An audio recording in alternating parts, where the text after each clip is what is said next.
ನಮಸ್ತೆ ಎಲ್ರಿಗೂ. ನವರಾತ್ರಿಯ 7ನೇ ದಿವಸ ಪೂಜಿಸಲ್ಪಡುವ ದೇವಿ ಬಂದು ಕಾಳರಾತ್ರಿ ದೇವಿ. ಕಾಳರಾತ್ರಿ ದೇವಿ ದುರ್ಗಾ ದೇವಿಯ ಉಗ್ರ ರೂಪ ಆಗಿರ್ತಾರೆ. ಇನ್ನು ಈ ದೇವಿಯ ವಿವರಣೆ ಮಾಡೋದಾದ್ರೆ ಈಕೆ ಕಪ್ಪು ಬಣ್ಣ, 3 ಭಯಾನಕ ಕಣ್ಣುಗಳಿರುತ್ತೆ, ದಟ್ಟ ಕೂದಲು, ಕೊರಳಲ್ಲಿ ರುಂಡಮಾಲೆಯನ್ನ ಧರಿಸಿರ್ತಾರೆ, ಬಾಯಿ ಮತ್ತು ಮೂಗಿನಿಂದ ಬೆಂಕಿಯ ಜ್ವಾಲೆಗಳು ಬರ್ತಾ ಇರುತ್ತೆ. ಅಷ್ಟು ಭಯಾನಕವಾಗಿ ದೇವಿ ಕಾಣಿಸ್ತಾ ಇರ್ತಾರಂತೆ. ಇನ್ನು ದೇವಿ ಕತೆ ನೋಡ್ಕೊಂಡ್ ಬರೋದಾದ್ರೆ ರಕ್ತ ಬೀಜಾಸುರ ಎಂಬ ರಾಕ್ಷಸ ಇರ್ತಾನೆ. ಸೊ ಇವರನ್ನ ಸಂಹಾರ ಮಾಡಕ್ ಹೋದಾಗೆಲ್ಲ ಅವನ ಒಂದೊಂದು ದೇಹದ ಹನಿಯ ರಕ್ತದಿಂದ ಅವನು ಮತ್ತೆ ಅಷ್ಟೇ ಶಕ್ತಿಶಾಲಿ ಆಗ್ತಿದ್ನಂತೆ.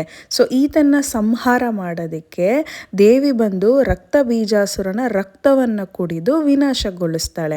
ಹಾಗಾಗಿ ದೇವಿ ಈ ರೂಪನ ತಾಳ್ತಾರಂತೆ. ಇನ್ನು ಈ ಉಗ್ರ ರೂಪದಲ್ಲಿ ಕೂಡ ದೇವಿ ಕತ್ತೆಯ ಮೇಲೆ ಸವಾರಿ ಮಾಡ್ತಾ ಸರಳತೆಯನ್ನ ಪ್ರತಿನಿಧಿಸ್ತಾರೆ. ದೇವಿ ಎಲ್ರಿಗೂ ಶಕ್ತಿ ಕೊಡ್ಲಿ. ಮುಂದಿನ ವ್ಲಾಗಲ್ಲಿ ಸಿಗೋಣ.